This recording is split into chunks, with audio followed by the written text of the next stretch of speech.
Всем привет и добро пожаловать во влог о моем путешествии вместе с братом. Мы с ним давно не виделись, потому что он учится в Германии, я учусь в Англии, и мы решили встретиться, попутешествовать немножко по Германии и Австрии, и засняли для вас это видео. Надеюсь, что вам очень понравится. Приятного просмотра!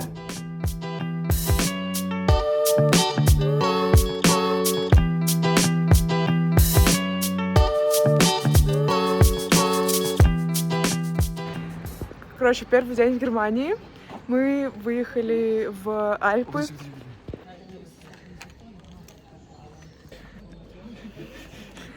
Короче, первый день в Германии. Мы приехали в Альпы. В городок называется Фусен.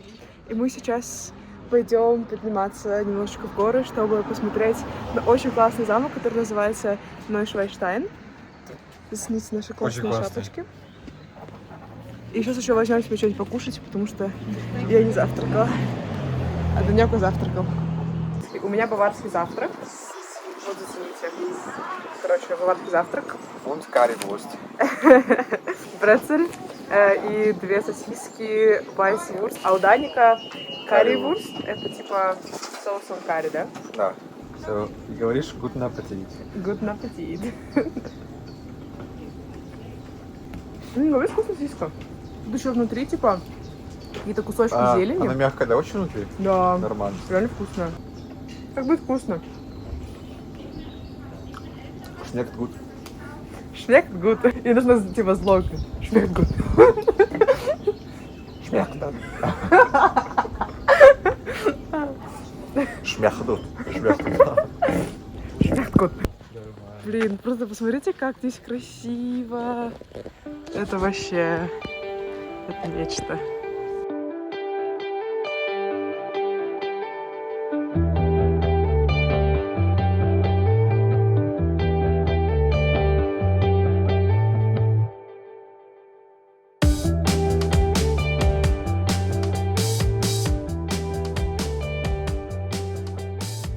Есть такое ощущение, короче, как будто ты в Диснейленде. Типа это был действующий замок и так далее, просто он не такой старый, как все остальные, и поэтому здесь как будто чего-то реально не хватает. Хороший резорт. Советуешь? 5 звезд.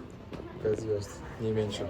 Даня говорит, если бы в Алмате были замки, то она бы выглядела бы так. Это типа, прикиньте, как Кольсай выглядел бы, если бы на Кольсае были замки.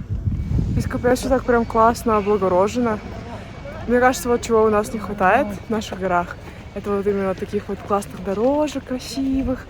И везде кафешки, везде продаются какие-то сувенирчики. Прям приятно здесь ходить. И не нужно входить в вонючем туалете. Мне кажется, наоборот, ходить. то, что у нас как будто то, что все дико и ничего нету живого, такого человеческого. Мне кажется, что хорошо это типа то, что ты чувствуешь себя как бы наедине с природой, да? И то, что людей у нас меньше. Но с другой стороны, блин, не знаю. Иногда хочется, чтобы красивенько все было. Не, я против. Да? Не надо ничего делать. Не трогайте природу. Мы вернулись в город и пошли искать исторические места. Короче, вот на этом месте в начале Второй мировой войны агитировали идею про то, что нужно типа убивать евреев и так далее. И здесь была одна очень большая речь, которую давал Гитлер и его типа ближние. И после этого началась, война против евреев. И с того дня отсчитывают начало Холокоста. Вот это здание, здесь Гитлер выступал и типа агитировал свои идеи. И его повязали, полицейские, и потом его посадили в тюрьму, где он написал «Mein Kampf». И потом, это стало типа по очень важным местам, когда он начал править. И всегда, когда люди проходили мимо, типа их заставляли здесь делать салют. И все, кто противостоял, они обходили. Сейчас мы пойдем посмотрим. Там есть специальное место, где они обходили, чтобы избежать, салютов и протестовать против его правления.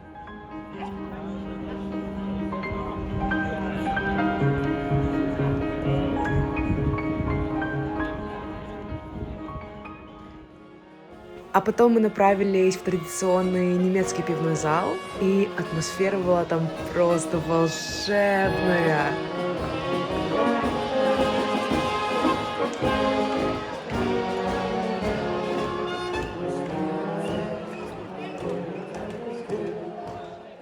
Ну, здесь капец прикольная система. Короче, здесь нет отдельных столиков. Просто за любой столик садишься, где свободно есть места. И мы вот сели просто за какой-то столик с рандомными людьми. Рядом с нами сидят люди из Аргентины, мы только что с ними общались, тут вместе пиво пили. Вообще очень прикольно. Капец классная здесь атмосфера.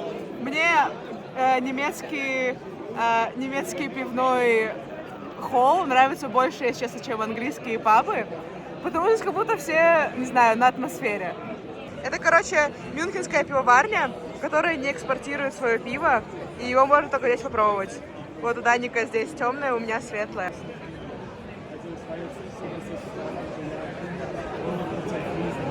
Нормально. Подожди, я тоже хочу попробовать.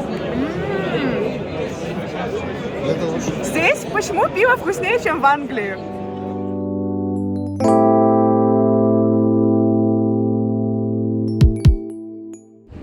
Мы, короче, сейчас сидим на остановке метро. Здесь такая интересная система. Короче, здесь вообще не нужно, никто не проверяет на входе билетики. Я привыкла, что, например, в Лондоне или в Англии ты покупаешь билетик или просто пикаешь свою карточку на входе, и без этого не зайдешь. А здесь вообще нет даже никаких турникетов, ничего. Они просто все заходят, и просто, система тебе доверяет, что ты купишь билет сам. И только иногда, ходят проверяющие и проверяют билетики. Даня говорит то, что он только один раз в жизни его проверяли, и то не в метро, а вообще в поезде. А Дань тут уже год, по сути. Вообще очень-очень прикольно. Моя казахская душа тянет меня к тому, чтобы не покупать билетики. А еще, так интересно, что они здесь везде все оплачивают этими монетками. Я вообще монетки и купюры в руках не держала, наверное, года 3. И я вообще не ожидала, что где-то еще пользуются монетками. А здесь прям все чисто монетками оплачиваешь, только большие покупки карточкой.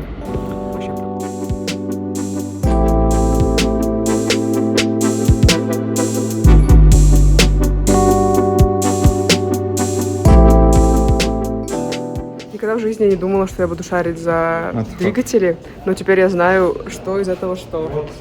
И это вообще прикольно. Я могу посмотреть двигатель и знать, что, как работает. Капец, я никогда не знала. Оказывается, лого BMW символизирует пропеллер, и они выбрали эти цвета, потому что это здесь, в Мюнхене, было первое производство, открыта компания, здесь штаб-квартира, и это цвета Баварии, цвета места в Германии, где находится Мюнхен. После музея BMW мы направились в Мюнхенский дворец. Это место, откуда правили баварские короли с XIV века. И было там очень красиво, особенно вот этот бальный зал. От него у меня просто дух захватывало.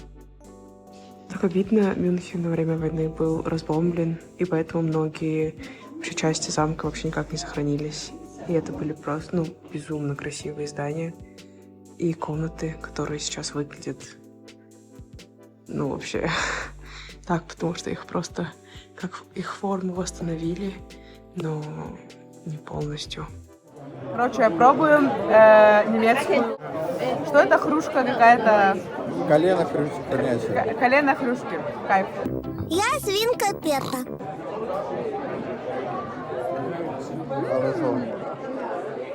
По вкусу я бы вообще не сказала, это хрюшка или не хрюшка, или что. Да. На вкус, как, не знаю, баранина или какой-то ягненок.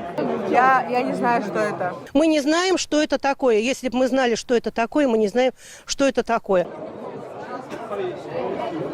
Баурсак. На хлеб, да какой-то? Здесь, в Мюнхене все катаются на великах, и мне тоже захотелось. Поэтому вот мы сейчас берем велики в аренду. Будем, как все люди в Мюнхене, кататься на великах по городу.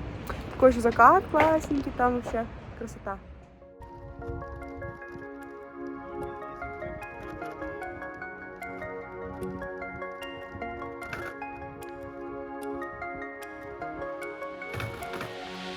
what you want. Say what you want. Say what you want. Say what you want.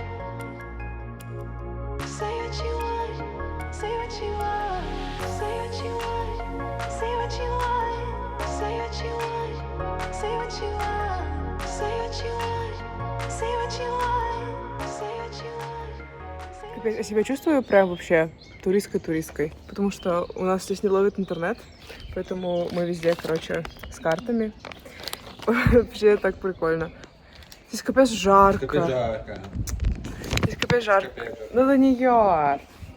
Мы сейчас пришли в место, где родился Моцарт. Он родился в Зальцбурге, вот в этом доме. И сейчас в этом доме музей. Мы сейчас пойдем смотреть его квартиру. Получается, его семья прожила здесь 26 лет. Вот, и сейчас посмотрим, как они тут жили. По идее, для нас это такое очень важное, мне кажется, место, потому что мы с Даником из музыкалки. Ну, Даник не прям любитель музыки. Например, для меня история музыки — это прям был вообще очень мой любимый предмет в школе. И я играла много произведений Моцарта, поэтому для меня капец интересно.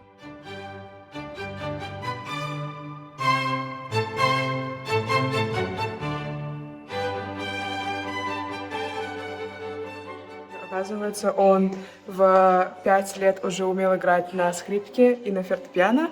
В 7 или 8 он уже написал свое первое произведение, и в 11 он уже написал концерт.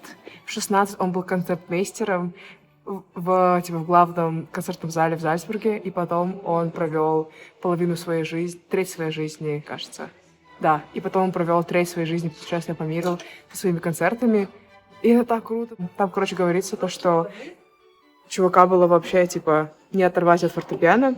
И если обычно, детей заставляют играть, то его, наоборот, заставляли не играть, потому что его было не оторвать от инструмента. И он за всю свою жизнь написал 600 произведений. Вообще какой-то сумасшедший чувак. В этом музее еще сохранилось много вещей Моцарта, в том числе его скрипка, его фортепиано и даже его волосы. Представляете? Мерзость. Здесь есть одна кондитерская, которая уже очень-очень много лет, несколько столетий, делает вот эти специальные Моцарт-кугл. Это, короче, кондитерская, которая была открыта чуваком, который вообще придумал этот рецепт. И это супер популярные здесь конфетки. И мы с Даником сейчас их попробуем. Ну, короче, этот чувак их не запатентовал. И поэтому здесь очень много вообще таких конфеток от разных компаний. Но это, самое оригинальное. Всем привет! Сейчас буду дегустировать великолепную, знаменитейшую конфету Моцарт кругляшок.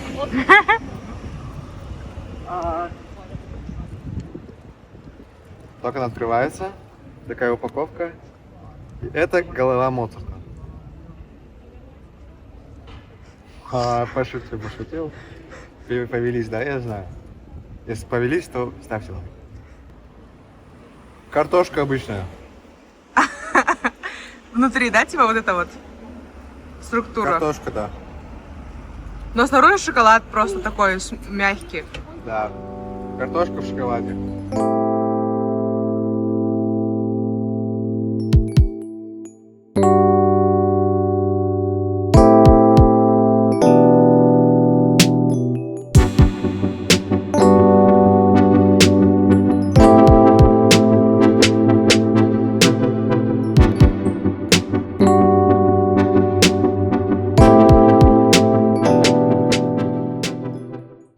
Здесь, короче, над городом возвышается крепость Зальцбургская, и мы не успели прийти сюда в течение дня, и, короче, пришли после закрытия, думали, хотя бы посмотрим на вид, вид с этой крепости, зашли, а тут, оказывается, открытый вход, и музеи, конечно, закрыты, но можно хотя бы походить по крепости, посмотреть все изнутри, вообще прикольно.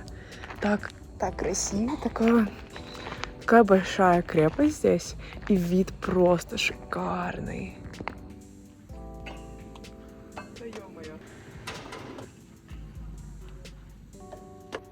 Ты в центр хочешь? Давай. Давай туда. В смысле? В смысле, он с первого раза попал. Честно, привет. Это так очень нечестно. Ай. Сните мой ужин. Такая вся голодная доска. Я не знаю, из чего это сделано. Свинья, наверное. Свинья? Что, типа этот? Сыр какой-то? Не знаю. Только немного. Попробуй.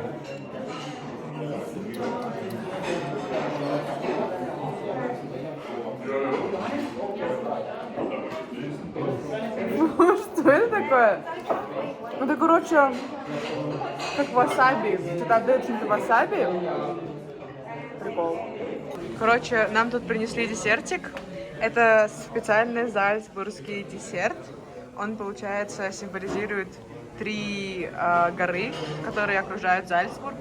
Это такое какое-то суфлешка. Смотрите, малиновое варенье. У нас в Англии вообще нигде нет малинового варенья. Там только джем.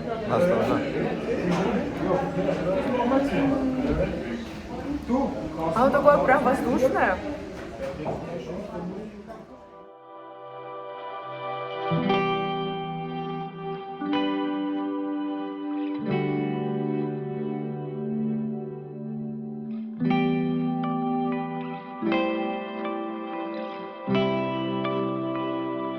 Капец, просто 2 часа в поездке пролетели жестко незаметно, потому что здесь так красиво за окном вообще. Просто без остановки фоткаю все.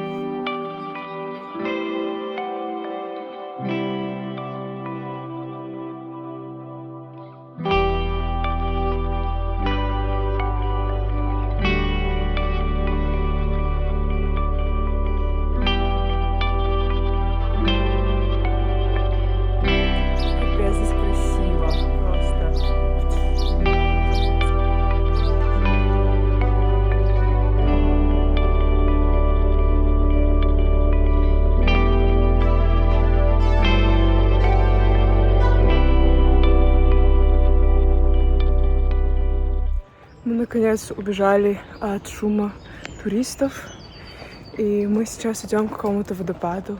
Здесь такая тишина, птички поют, такая красота.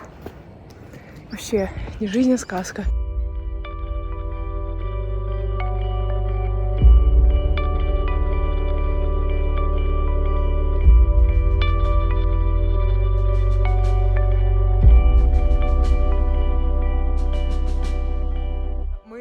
Купили такую классную карточку и купили марки, написали письмо родителям и озерешки. И сейчас пойдем отправлять на почтовую станцию, на почту. Короче, сейчас пойдем на почту, будем отправлять. Все. Ждите теперь нашу почту Амантаевой. Даник тут взял с собой из нашего отеля. Короче, у нас в отеле бесплатный завтрак. И он захватил с собой покушать, потому что капец, не сцена, по идее, жуть. Короче, Даник съел один этот бутер и открывает второй бокс. У него тут еще есть десертики. Капец. Кайф. О, еще яйцо. Яйцо, да. И какие-то пирожочки.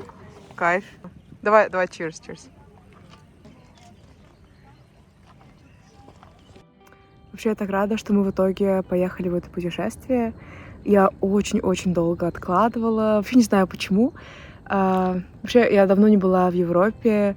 Наверное, крайний раз лет 6 назад. И с родителями. И для меня поездка самостоятельное планирование. Это все было немножко страшно. Я сильно переживала, и поэтому сильно откладывала на несколько месяцев. Несколько месяцев я откладывала, наверное, покупку билетов и бронь отелей и так далее. И я очень рада, что все-таки это сделала. Очень рада, что мы поехали с братом в путешествие. Это наше первое совместное самостоятельное путешествие вообще за всю жизнь. Это так классно, что мы в итоге это сделали. Я очень надеюсь, что вам понравилось следить за нашими путешествиями, понравилось это видео. На самом деле я делаю это не для того, чтобы там набрать популярность, подписчики, не знаю, реклама, авиасейлс. Да, на самом деле для меня это просто такая классная возможность документировать свою юность, вести такой диджитал-дневник. Но я все равно буду рада, если вам нравится, если вы поддержите. Вот. Всех люблю, обнимаю. Спасибо за просмотр и хорошего дня.